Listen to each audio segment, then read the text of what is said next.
Welcome to Politics Done Right. I am your host, Egberto Willies. This is a progressive program that will take the mystery out of politics. This is the program that will encourage you to make sure government becomes we the people. Whether you are liberal, progressive, conservative, or otherwise, you get to air your point of view.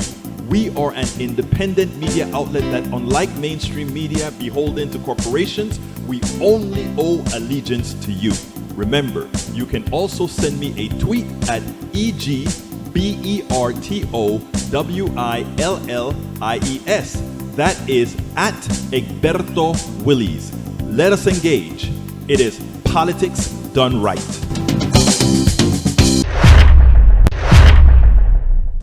Well, folks, welcome to one more edition of Politics Done Right. I'm Egberto Willies, your host. Thank you so kindly for being a part of the show. We are going to have what again? You know what I always say, a great show for you today. I'm running a little bit behind today.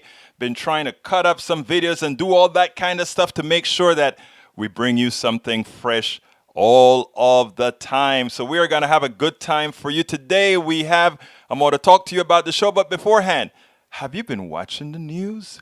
Have you been watching how the Attorney General really believed that we should be living in a dictatorship? Can you believe that the Attorney General will refer to those people as nursery school folk? I am trying to understand how people don't see, how many can't see the march to fascism, the march to dictatorship, that these guys are really attempting under your nose with a cult that's currently following them, and not seeing it because they've been made so filled with a disdain for anything that somebody else defines for them as progressive, defined for them as liberal, defined for them as some other. You know, there's a thing, and I think I spoke about this in the book as well, that we have to be careful of, right? The way these guys work. I always told people something, right? If you're a religious person and in church, please forgive. I am already begging for forgiveness for what I'm going to say here, but it's what I've seen when I was a member of a church before, etc., etc. So I'm going to ask you, welcome David Salerno, welcome Bridge MCP, welcome Michael Rudnin AVQ. Look, again, for what I'm going to say, don't take this as a personal thing to you. Just take it as something that I have observed. And here's how it goes. I'm just going to say it. When you just join a church, right? When you just join a church, nobody comes and asks you for an offering. Welcome, Dimitri, Bruce, welcome aboard. Nobody comes and asks you for money, right? Because that's not the way it is done. When you start going to a new church initially, they give you admiration. They come to you and they make you feel at home. You are part of the family. You are all of these great things. They get your mind settled that I'm home. And that's how you feel. You just joined the church and I am home. And after you've been home and they've gotten you comfortable and they've adorned you and they've given you all these good feelings, then they start to say things like, we need to know what your W-2 is. And all these things because, as you know, 10% of your gross goes to us. But they don't tell you that immediately, right? And then after that, they tell you, the more you give, the more the Lord wants to give you. Actually, they don't tell you that they're giving the money for that Rolls Royce and that tax break here and that. They don't tell you that. But the bottom line is, if I can have your mind, I don't need to beg you. I don't need to put you in chains or anything like that. That's why I've always said, slavery never ended, right? Never. It never did. It expanded. And I want you guys to listen to me. I am still a slave. You are a slave. We are all slave to an economic system. And I need us to understand that without feeling any kind of a negative feeling about it, right? In the case of black people, once you have completely demoralized a sect, and once you have completely messed with the values At that point, you no longer need the pieces of metal to hold down. And for those who were not slaves, just letting them believe that they are a cut above, or letting them believe that there's something there that makes them different, that is enough to convince them that, this economic system, in as much as I don't have it this way, at least I'm not that way. We are all in this game together. All of us are in this game together. And Trump and his cabal knows how to play it with a T. I mean, right now he's still losing, and he's likely to lose big. But there is always a tipping point where you can get to somebody's mind and that carnality within that person's mind to have them do things like sort of that animal part of the brain that just doesn't work rationally. Folks, if you're just joining us, please share the program. Please share, all of you that are listening. Beg you so kindly to share. This is how we get our message out. So that is what happens, right? So we no longer need chains. We no longer need all those structures to put you down. We no longer need any of that. And what, let's see, Egberto, I am not, and I would say you are not slaves. We are in a system of enslavement. Okay, Norman, I will cop to that, Norman. I will cop to that. Okay? So listen to Norman's errata for my words in his document, in his words there. So thank you so kind for sharing. So I will modify it. We're not slaves. Norman wants me to say we're not all slaves. What we are in an enslavement system. Okay, Norman, I get the difference that you want there, and I agree with you. Thank you. I agree with you. So what we have to do is we have to keep together. We have to make sure that this message gets out there. And not only that we don't allow the gradation of people. In other words, don't let them use fallacies to make you feel that somehow your neighbor, that you should be against your neighbors for some particular reason, because neither one of them wants to be either your neighbor or your neighbor's neighbor. They don't. You are just a tool. You are just a cog for a few. And the only way though that few can make it is if we are all looking at each other with concern.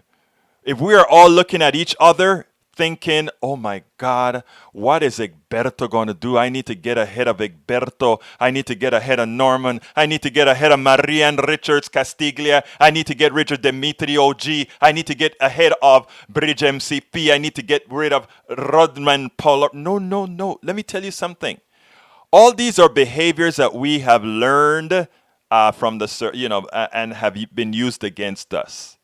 And once we decide to think on our own, once we decide not to let anybody tell you that, well, that person is bad, that other person is this, that other person, then we can move forward. I promise you that. But anyway, let's go ahead and get busy with the program. I needed to start with that kind of a rant because I hear a lot of times some demoralization. Yes, today is Constitution Day. I hear a lot of people sometimes gets demoralized when they start to think, well, we're in a bad situation. And my thing is like, no, we're in a situation that we have control over still. We still have control over this situation. We have to get the cabal that's in office out of office now. Is the new cabal that's going to come into office any better? It is substantially better, but it's still a cabal, a neoliberal cabal that we need to get rid of as well. But in time, we creep, we walk, sometimes we fall, we get up, we creep, we walk, we get up, and we move forward. Okay. Title of the show today. Let me put that up on the screen, my brothers and my sisters. Let's go. Vámonos. ¿Por qué no puedo tener esa cosa ahí? There we go. Title of the show is Maddow, Trump willing to let 2.15 million die. Documentary maker discusses illegal, the film. Trump is willing to sacrifice 2.15 million people, folks. And he really doesn't care. And I showed you the video yesterday where Trump Trump wasn't concerned about wearing a mask because he was far away from the crowd. That's what he told the reporter. I'm sorry I didn't cue that one up, and I think I deleted that. It's it's on YouTube right now. But Trump says, oh, no, we don't need to worry about those people. But we worry about you. And by the way, reporter, you're a bit too close to me. So Trump want all his people adoring him without masks, adoring him, praying to Trump, praying to the great Trump Almighty. But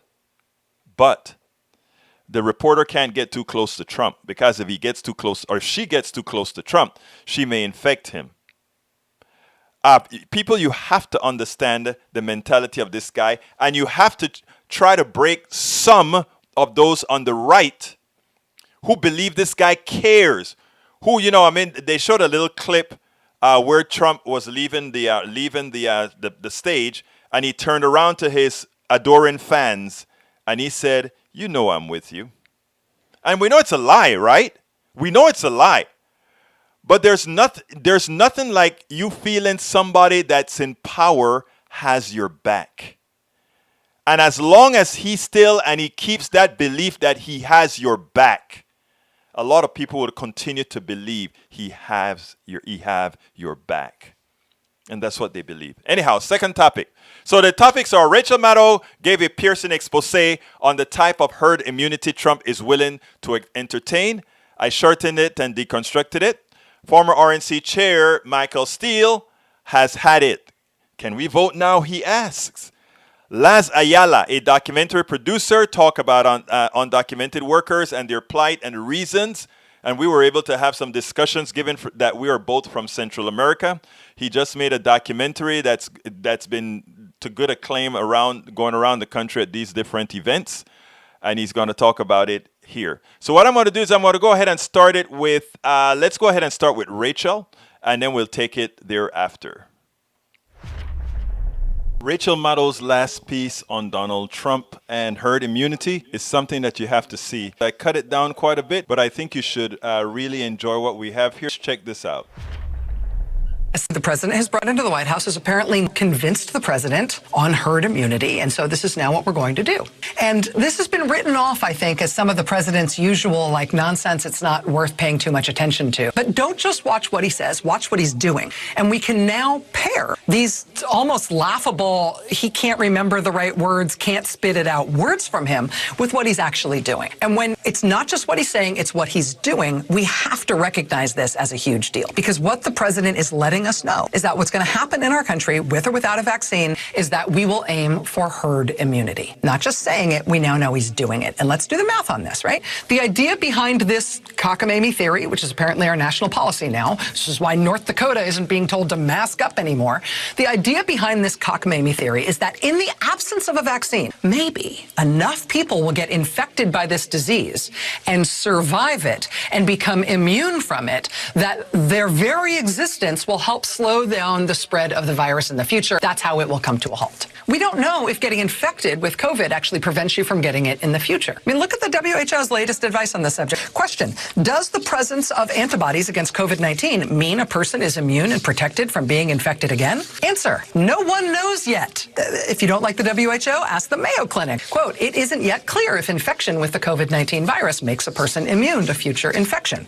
So scientifically, we don't even know. If it turns out that you can get it once and then you can get it again, the whole premise of this goes out the window in terms of it having any beneficial effect to infect lots of people whatsoever. For the purposes of trying to figure out what the president is trying to do to us here, let's give him the benefit of the doubt. Let's assume that the science goes his way on this. Let's assume that getting infected does make you immune. Let's let our next assumption be just as rosy. Per the Mayo Clinic again, quote, experts estimate that in the United States, 70% of the population would have to be infected with COVID-19 and recover from it to be able to halt the epidemic. Let's be super generous and rosy in our assumptions and say, A, definitely everybody who gets it is immune. And let's also say it's not 70%, it's only 65% of the country that needs to get infected in order to make this new White House plan work. And again, what's the plan? We use the word herd, right? Once you get to a certain number, it's going to go away. We like the fact that there's a lot of cases. That's exactly how we're going to get herd immunity, population immunity. You'll develop herd, like a herd mentality. Well, do the math. We're 330 million people in this country. Under this plan, they'd need 65% of 330 million people to be infected. They'd need 215 million Americans to be infected. Right now, we've got roughly 6.6 million people infected in this country and roughly 200,000 Americans dead, which means our fatality rate cumulatively in this country is just under 3%. It's 2.97% of all people who've been diagnosed with COVID-19 in this country have died with it. If that fatality rate stays the same and we go for herd mentality, I mean herd immunity, then what he's aiming for is 215 million Americans infected, 2.97% of them dead. That is 6,385,500 Americans dead. Now, let's rosy up our assumptions a little bit. In terms of the fatality rate, right, this is a president who keeps lying about treatment, about hydroxychloroquine being a miracle cure. But again, let's be rosy. Let's say the therapeutics do come around, like they keep saying on Fox News and like the president says at the Republican convention. Let's say the U.S. cumulative death toll from people infected with COVID drops all the way to 1%. Even still, with this herd mentality, herd whatever, herd it'll go away plan, the president is planning, best case scenario, even if we triple our cumulative survival rate thus far, he's planning on killing off 1% of 215 million Americans who he wants to get infected, which means the White House plan, with all of the rosiest assumptions you can factor into it, is to kill off 2.15 million Americans, which is considerably more than 10 times the number of us who've died already. 2.15 million dead. That's the best case scenario. That's the plan. The 1918 flu killed 675,000 Americans. World War II killed roughly 400,000 Americans. World War I killed roughly 115,000 Americans. The Vietnam War killed nearly 60,000 Americans. The new plan, what they're actually doing now, not just talking about, but doing now, is to stop trying to contain the virus, to let it just run through us as a population, because the more people are infected, the better. And honestly, because trying to stop infections has proved to be too hard for this president. I mean, all the other civilized countries on earth can handle it. He doesn't want to try to contain it anymore, and so he is planning on letting it run through us while he doesn't do much of anything in terms of intervention. Open everything up. Open the schools. Don't bother with masks. Let's hold indoor rallies. Let's spread it all over. Let's just stop the testing, right? Demand the return of college football. Bring everything back full speed, transmission unabated, because he says it will stop on his own. It would go away without the vaccine? Sure, over a period of time. Sure, with time. It goes many deaths. And you'll develop herd, like a herd mentality. It's going to be herd developed, and that's going to happen.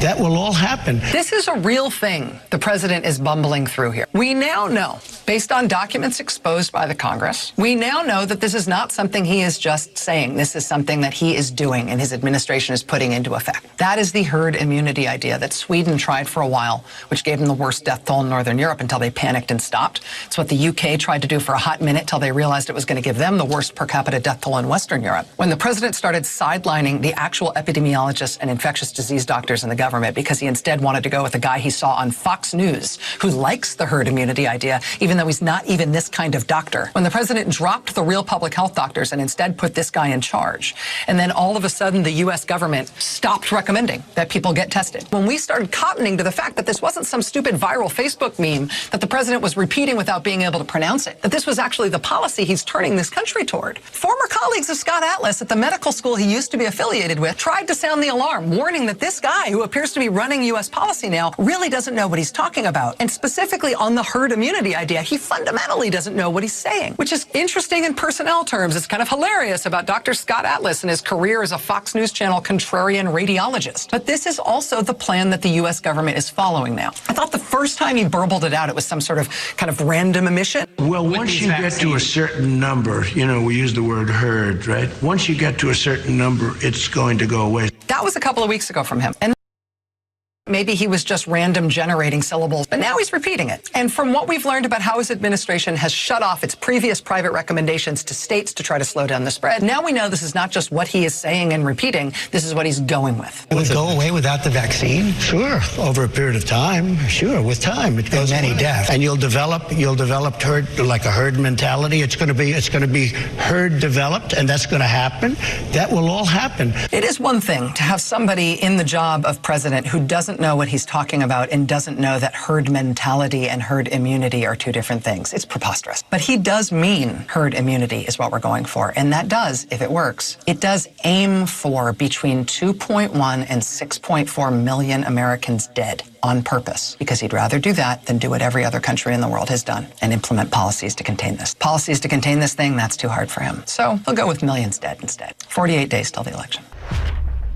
Donald Trump has been trying for herd immunity from the time he heard about it, because I think he understood two things. One, if he went for herd immunity, people will continue to die, yes. If he could keep that under wraps, cool. But the economy would not suffer as much as if we had to hold people back. Because if you could convince people that, that first of all, COVID is the flu, and the flu is something you recover from, and yes, some people are going to die from it, but you somehow normalize people dying from it, it is then okay. Your economy continues to run even as people are getting sick, because yeah, it's 4 or 5 times the death rates of the flu. But, you know, people can learn to accept a whole lot of things like they've learned to accept Donald Trump. But I think deeper. I think it's not that he planned it, but I think he already saw a way to monetize it. And if you looked at several of the other videos we did, you could see that Donald Trump has been consistently monetizing COVID. Opening up the country again revitalizes the economy, convincing people that only a few will die. I mean, the whole thing is macabre, but it is very Trumpian. And not only is it Trumpian, in his eyes, in his mind, it is okay. It's transactional, and we can make a buck off of it. So yes, he's willing to sacrifice 2+ million Americans to keep a sound economy, or to keep an economy flowing where he can monetize it for his people, and to hell with everything else. And the people that are its initial guinea pigs are his own. But you know, after I did that video, I went ahead and started to think a little bit deeper. And I want you guys to take a look at it. This is very, very important. And actually, these are certain things that even some of the people who you talk about, oh, they'll never change. They will change. I mean, look. If somebody starts to feel pain, they change. I did a blog earlier today with a minister in, I don't remember, I think it's in Utah, who was a complete sycophant for Donald Trump, and they started to open up their church, and everybody could come to their church without mask on. They didn't change the policy because, you know, they're ashamed. They don't want to do it. But the wife of the pastor who's in intensive care right now, and she is sick with COVID right now. She said, oh, we didn't know it was so bad. You have to be really careful with this. So they're not changing their policy, but they're out there telling people this is serious, this is bad. So what do you think is going to happen? The church doesn't tell them they have to wear masks, but suggests that they do. So what I'm trying to tell you is that Michael Rodnin just hit the magic word. Takes a personal hit for conservatives to change. That's why the Indiana senator, when he found out his son was gay, suddenly he supported gay rights, etc., etc., etc. Anyhow, I have another video, but before I go with that video, there's another thing I wanted to tell you with regards to herd immunity. Our healthcare system does not have the capacity to have the amount of sick people that we would have trying to get to herd immunity. But here's the worst part about it. Herd immunity is only valid if after you get the disease, you can stay off the disease for several months or years. In other words, if after you get the disease, you can get it again in 3 months or whatever, herd immunity does not work. And so, I mean, these are things that they don't tell you that we all have to know. Our healthcare system is not capable of doing it. Now, that said, the government will be paying those corporations that are storing you or pumping you up with all these things. They'll pay them a lot of money. So it continues to be a wealth transfer engine. But do remember that. Important. Now, what do we think about these people? Some of our good friend Michael Steele, former RNC chair and now somebody on the Lincoln Project, he thinks like some of our brothers and sisters in the room who says to hell with them. Check what he had to say and then we'll move on. Well, the former chair of the RNC, Michael Steele, could take it no more. Check this out. Let's take it on the other side. Top 10 U.S. states for coronavirus deaths include the following: one by Trump in 2016: Texas, Florida, Pennsylvania, Michigan, Georgia. Michael, a lot of his base lives in that list. They do, and they don't care. To Gene's point, I've talked to enough of them over the last few days. I'm exhausted. I'm exasperated. You know, at this point, it's like save who you can save, because there's only so much you can do. There's only so much you can say. The fact that we have to literally beg people to wear a mask to save their own dumbass from getting sick. I'm sorry. I just, to me, it is beyond the imagination. I'm with John Hyman. I am just so exhausted with this president at this point, in the face of what we see happening on college campuses right now, as we turn into fall. We all knew this was coming, and yet this administration has done jack about it. This president stands at a podium today and not only contradicts his CDC director, but basically says he perjured himself under oath before Congress, because he is saying something different from Donald Trump. The CDC director is telling us the truth, and Donald Trump is literally lying to us. And yet 40% of the country looks at it and goes, yeah, I'm with stupid. So look, America, at this point, you have a stark choice in the face of everything that's going on.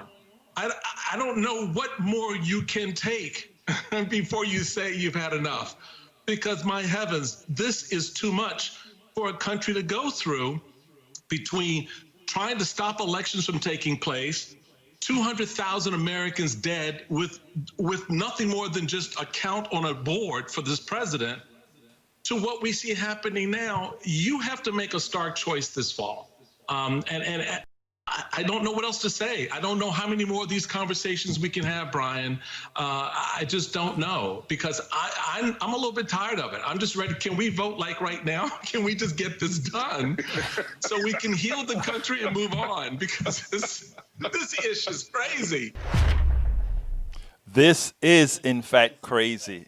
But, you know, when you have a segment of the population that somehow got consumed by something that we don't know, that we don't understand, this is what we get. The other thing that we have to start putting out there is what Powell spoke about today, the head of the Federal Reserve. He came out today and said he's keeping interest rates near zero because it's and he was very worried as he said it. He is very scared of what is coming. The stock market is doing fine. You know, we've talked about the stock market before.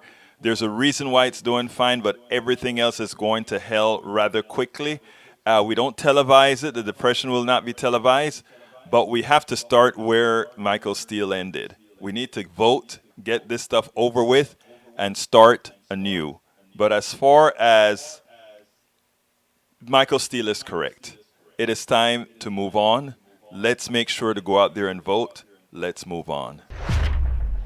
Now, Michael Steele is right. I love what I just heard from Ian James Chapman. Dumbing down of America has become lethal. Exactly. And that is why we are doing what we are doing. And notice I didn't say that's why I am doing what I'm doing. That is why we are doing what I'm doing. That's why I ask you to share this stuff. And that is why I ask you, let's all look, what Michael Steele has a right to say, throw your hands up in the air, right? But if we are to exist as a country, if we are going to continue, we can't just throw our hands up into the air, right? We are going to have to just keep at it. You know, it's like you have a kid and your kid does wrong and you just like keep with that kid. You just try with that kid. You just keep it till you finally, or you're like a virus. You finally hit that thing that is going to that's going to allow that attachment and to infect them with your knowledge. By the way, talking about infecting, my new book, folks, please go ahead and get that. I'm putting the link in the feed right now. It is called It's Worth It, How to Talk to Your Right-Wing Relatives, Friends, and Neighbors. We're at half the show right now, and that's why I'm putting this in now. So check the book out. Please order it. I have the link in there. It's called It's Worth It, How to Talk to Your Right-Wing Relatives, Friends, and Neighbors. Why? Because in as much as what Salerno said, that we need to get new voters, we also still Don't leave people behind. You have relatives that you feel are completely and impossible to change. But I can guarantee you, even if you change 10, 15% of them, their change will eventually metastasize slowly. And it's not going to happen overnight. And we're going to have relapses. That's going to happen. Folks, I also need to ask you to support the show. Please go to patreon.com. Patreon.com. There is the link. politicsdoneright.com. politicsdoneright.com/patron. politicsdoneright.com/patron. You can also support us at politicsdoneright.com. Whoops, I'm missing that. politicsdoneright.com/PayPal. And of course, you can, if you're on YouTube right now, please join our YouTube family. It's cheap, and we are doing a good thing. You're doing a good thing. So just click that join button if you are on YouTube.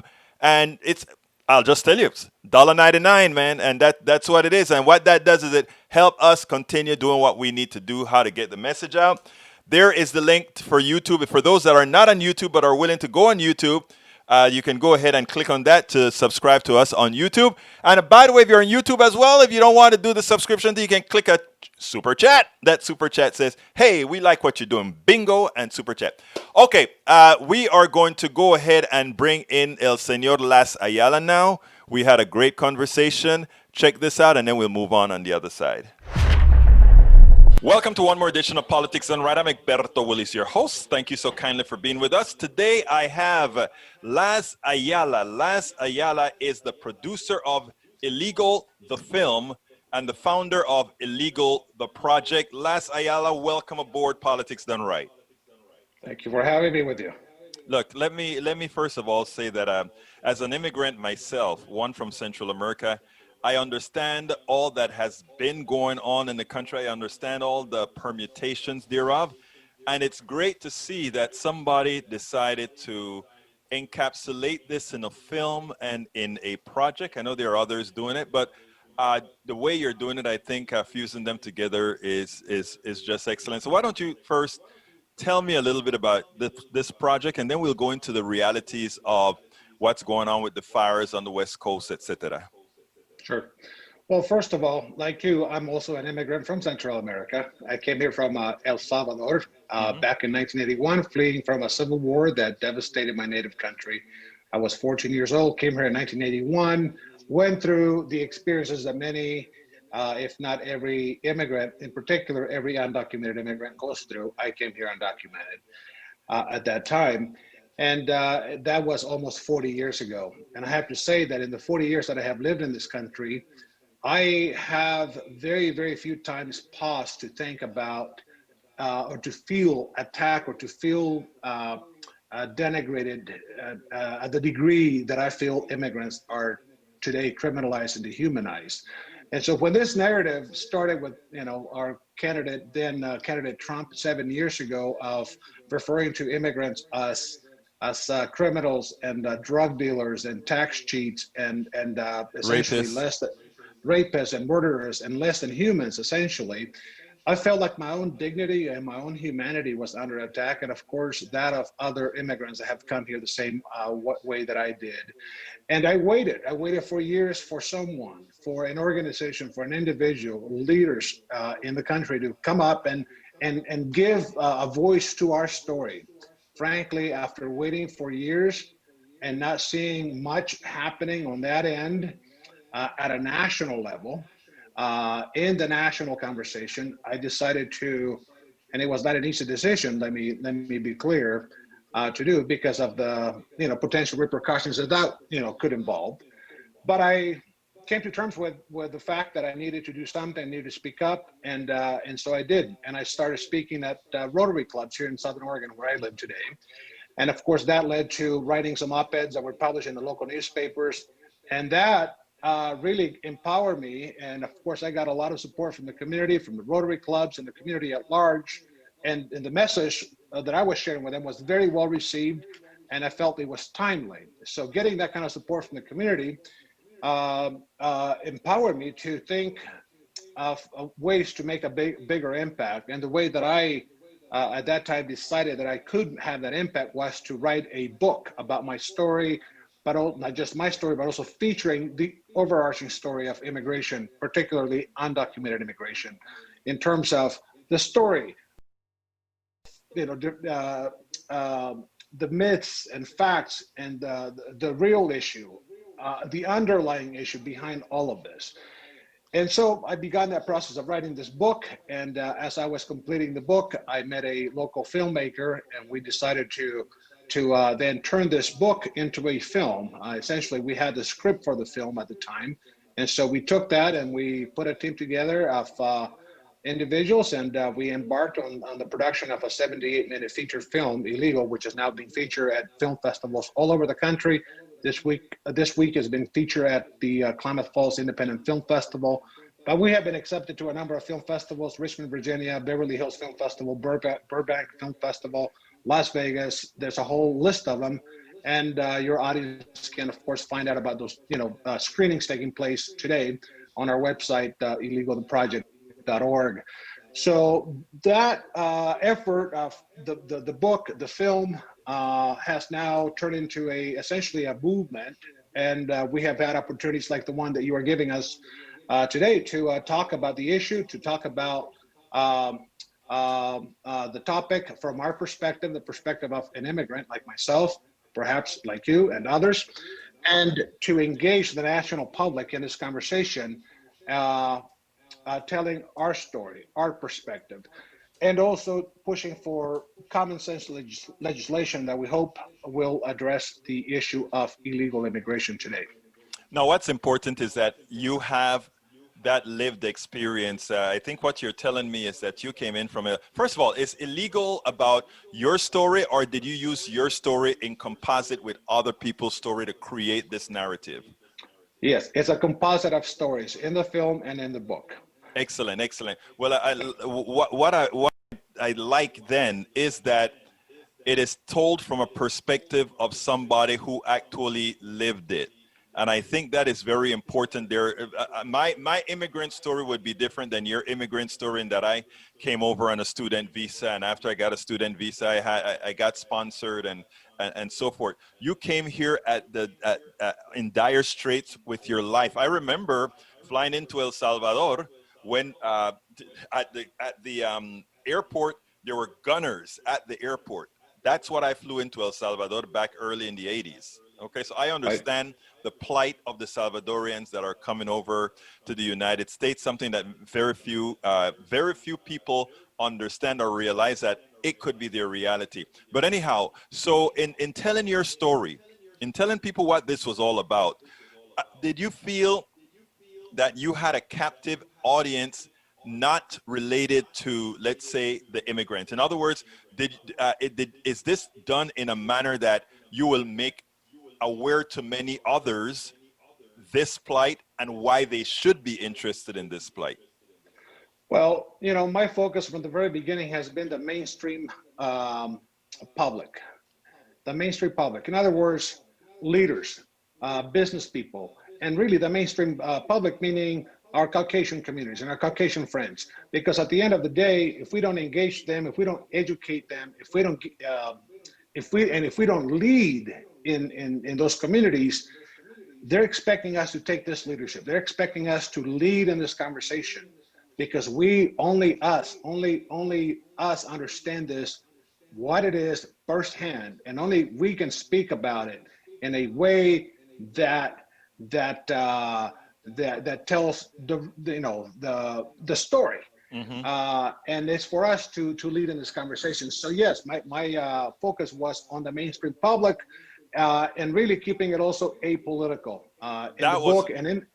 That was my other question, because I mean, you're in a political show, right, and you said that this particular subject, and that's probably best if it can be done in and I don't necessarily say apolitical, but in a neutral manner, because everything is political actually, right? In a manner that isn't maybe party based, but more like you said, humanization. So continue, please. So in the book and in the film, I mean, we don't go after any particular politicians. We really try to be pragmatic and objective in presenting the facts and also proposing solutions to address the problem. And the issue, that I see is that you hear politicians and you hear people in the mainstream community even wanting to help uh, folks who are affected by this conversation and by the mistreatment of our government in some cases of immigrants. But nothing really is talked about, or not much is said about the underlying issue, the root of the problem. Why is it that we have illegal immigration in the first place?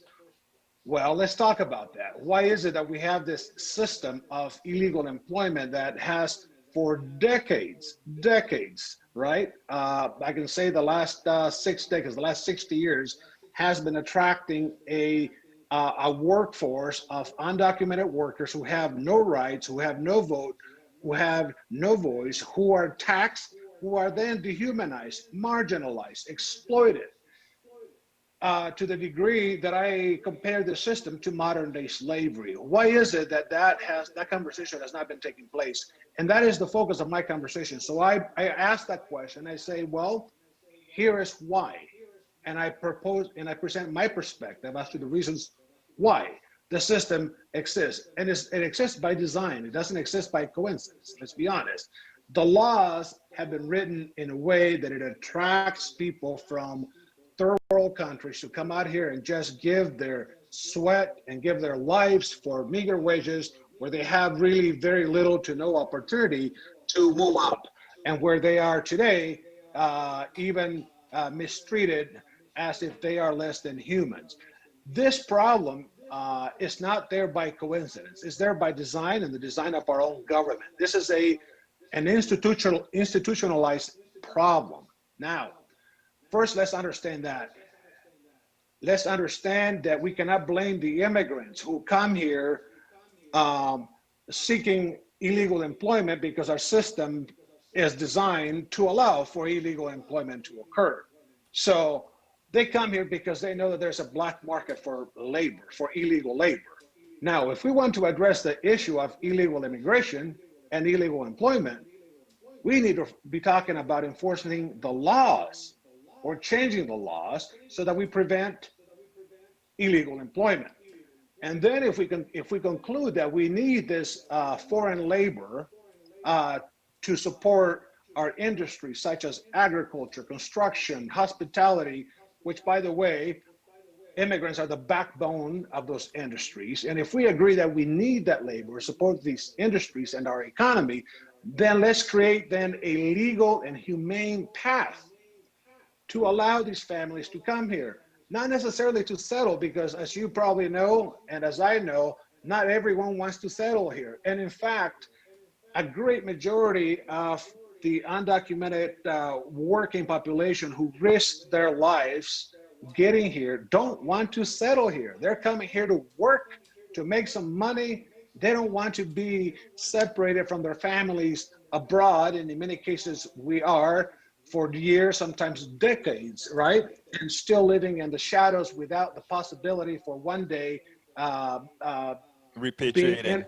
integrated into the mainstream Right. community, or much less be able to return to our communities without risking not ever being able to come back. So we have the system that separates families abroad, and once we get here and we start to establish ourselves, then ICE comes and separates us from our families here, and we're always fleeing, and we're in this constant state of flight. Flux. Yeah. Now, let me tell you, Laz, first of all, I must disagree with you strongly that you're making something apolitical, because my brother, your statement was such a strong, well delivered political statement. It may not be partisan, but it is sure political, and it's a very important political message. So I want to thank you for that. Now, here's the interesting thing, because you made a very important point that I want to sort of elaborate on and actually make it a bit, put it out there again.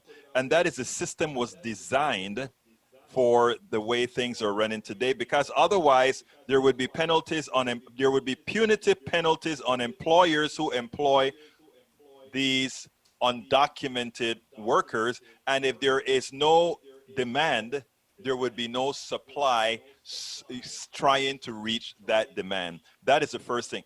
It's a con. It has always been a con on the average American citizen, and the immigrant has always been used as a tool. You know, we hate them when we need to hate them. We bang them when we need to bang them, and we try to get rid of them like even Roosevelt did when we need to get rid of them. Right. So, I mean, that has always been the status of this country. And I think documentaries like yours telling the truth is essential so that Americans in general, because while I love what you said in the beginning, you're trying to enlighten, you're trying to instruct, inform the masses.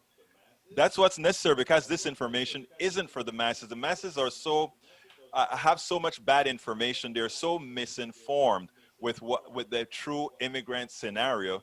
They don't really get it. They don't understand that immigrants are the backbone of this country. Just like slavery is what enriched this country, immigrants played their part in enriching this country as well. And so, I mean, I am thankful for that book. And I think you gave a good preamble. I'll put all the information about your book in the blog. Now, is there anything else you want to say about your project before I ask you a few questions about what's occurring on the West Coast right now? Well, you know, about the project, so our goal is not just to humanize the conversation and to educate, right? Which, by the way, Laz, I want to, you know, I mean, you're the guest, but there's one thing that I always try to do in my thing, because you're a human being, I'm a human being, and everybody else are a human being. Sometimes I get into trouble by saying I don't like the word. I am trying to humanize you. I can't humanize that which is already human. Okay. Well, trying to make others realize that we're just as human as they are. Right. I'm trying to humanize the conversation, because the conversation has been dehumanized. Okay, that accepted. Right. The conversation has been dehumanized. In other words, we have removed the human element of the conversation, at least the mainstream conversation. Got it. Okay. So besides that, we are also proposing what I believe are sensible solutions to the problem. The problem, if you want to call that a problem, of illegal immigration or illegal employment, again, is there because it has been designed that way. Now, if we want to fix it, and I believe that we need to fix it, because not only is it the humane thing to do, is it the right thing to do for the workers and for the employers and for the economy and for our democracy and for the country. Not only is it the right thing to do morally and in every other sense of the word, it is actually what many employers want. They want a reliable workforce that is not subject to raids and arrests and deportation that will disrupt their businesses, number one. The worker wants the same. The worker wants an opportunity that is humane and legal to come here, work for a season, 2, 3, 4, 5, 6 months, whatever the case might be, return to their communities, take their hard-earned dollars, reinvest those dollars in their communities, reunite with their families, build businesses there, and create and promote economic sustainability in those communities, which in the long term would help with the economic crisis that many communities and countries live. If we're not stealing their human capital and we're relying for their human capital to return with money, with investment, that is long-term economic sustainability. And that is what people really want. So what I'm advocating for is for an expansion and a overhauling of our current guest worker program to allow more visas, guest worker visas, for the industries that depend on foreign labor, so that these individuals can come here in a legal and humane way and be allowed to return to their communities. It's that simple. But in tandem with that, we are also advocating for the enforcement of E-Verify and immigration laws with the employers, so that we can then eliminate the demand for illegal labor, create a demand for legal labor, guest workers with visas who come here, work humanely, legally, return to their families, remain united with their families in their native communities.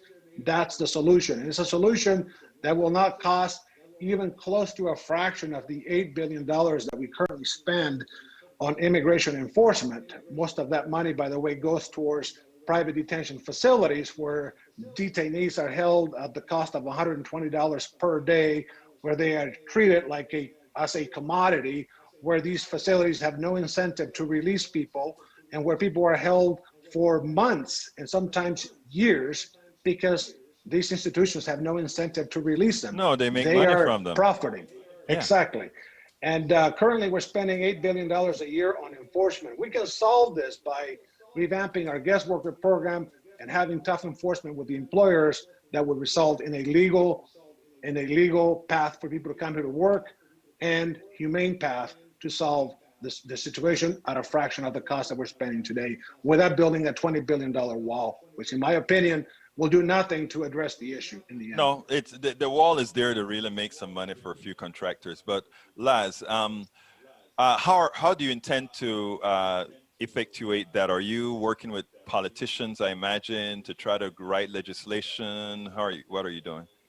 So the first step is to create public awareness and engagement, and we're doing that through the film and through the book and through conversations like the one that you and I are having right now, and reaching the public nationwide. Once we build that engagement, public engagement, we can then be more powerful as a group that gets behind this idea, behind this solution. And by having all of us reach out to our legislators, I and our group here in Southern Oregon, we have met with our senators, we have met with our legislators, we are starting to have those conversations, but it's going to take pressure from the general public, the mainstream public nationwide, to appeal to our legislators to bring this concept to the table, this idea to the table, and why are we not talking about this, and find some real solutions. Because in my mind, both major parties have done nothing but blow smoke up people's ears, let's say. And the reality is that it's all lip service and there are no solutions. And frankly, I am frustrated, as you can tell by the tone of my voice, because neither party right now, neither presidential candidate has put forth a real immigration reform solution. If you read through what's on their website, it's nothing but lip service. There's nothing specific that addresses the problem. What I'm proposing is very specific and is very detailed, and we have a 22-page white paper plan that lays out the issue, the problem, and the solution. Well, Laz, I mean, I think what you're doing is exactly what needs to be done. Politicians are not leaders, and that when we realize that then we're more effective. They go wherever the wind is blowing, and if the wind is blowing through what we're doing, see how quickly they jump on the bandwagon. Okay, Laz, well, look, we're on the blog post for this particular edition of Politics Done Right.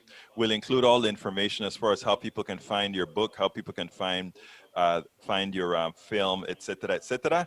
Let's talk a little bit about what's going on in Oregon. I don't see you with a gas mask on. Are you close to where the fires are, or?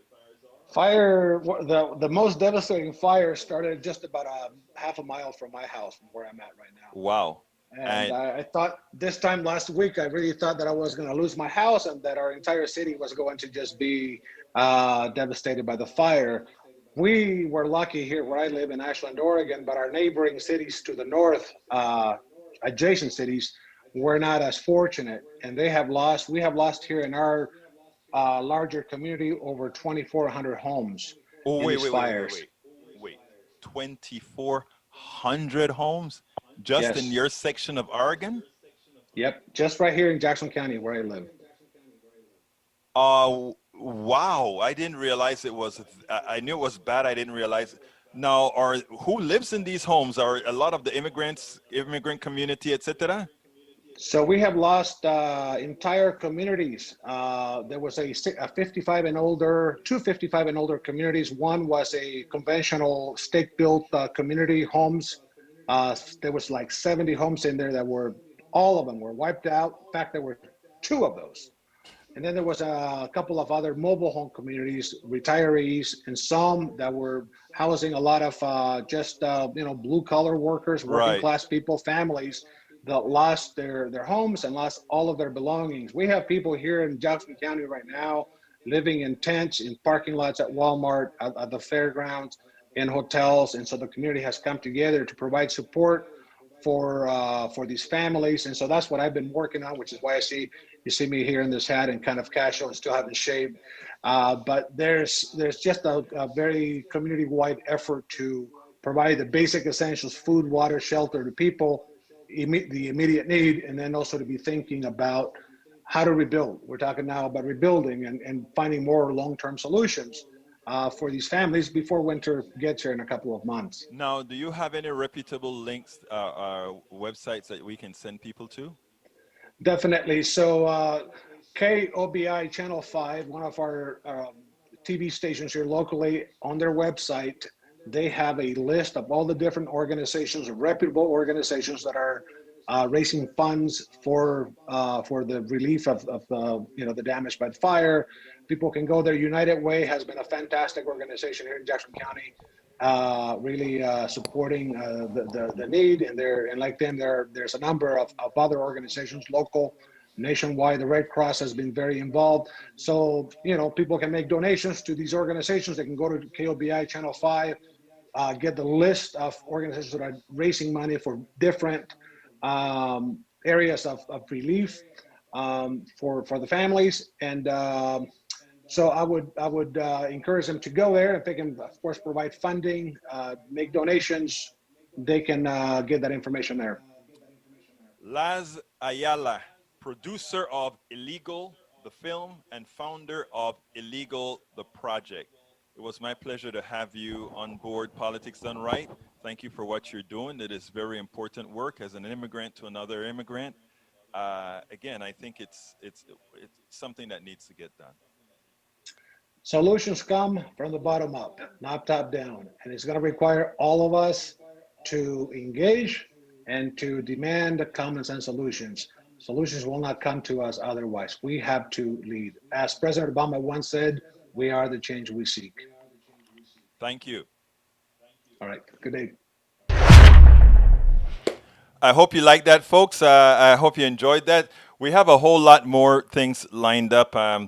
Not done yet, but to bring of that kind of nature. Now, I want to ask you guys as well if there are people that you want to see interviewed because you think they're making a difference in our society. Just go ahead and pass them along. Give them our email, info@politicsdoneright.com.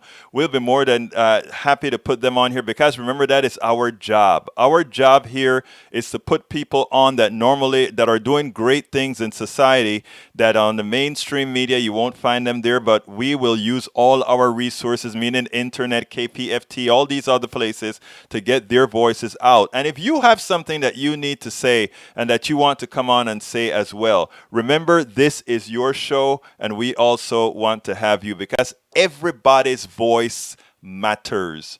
Everybody's voice matters. In this country, we kind of have these people who decide whose voices matter, decide which music is worth it. You remember when you used to have all those record companies that decided who is going to be the next record star? Well, no, that's not how it runs anymore. How it runs is if you have something to say, you deserve to have your platform to say it. So whether you use your own or you decide to come on Politics Done Right to do something that makes sense for society, please do remember you have a home. Folks, if you're on YouTube, please support our show. Click on join.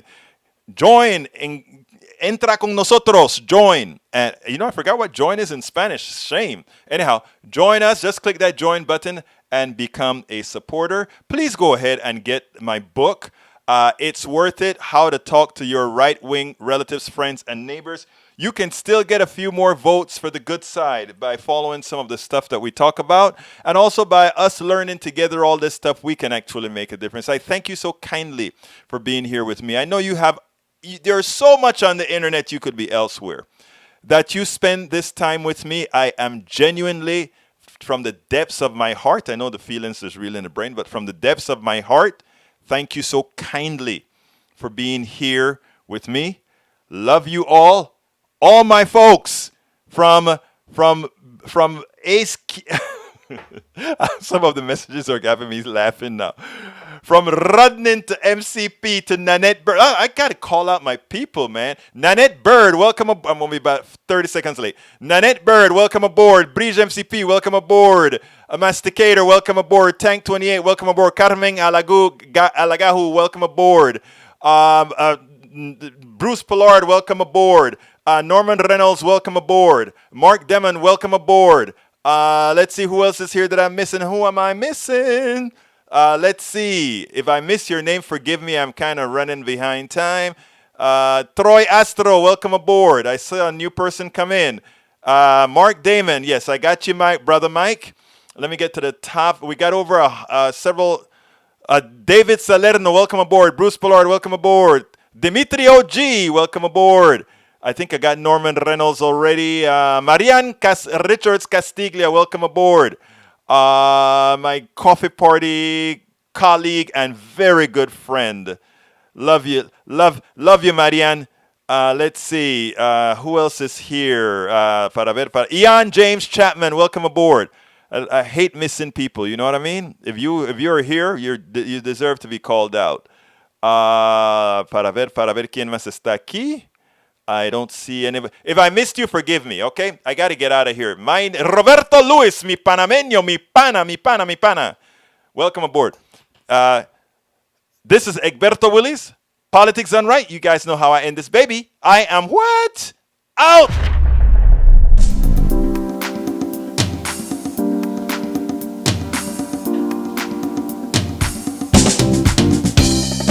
Welcome to Politics Done Right. I am your host, Egberto Willis. This is a progressive program that will take the mystery out of politics. This is the program that will encourage you to make sure government becomes we the people.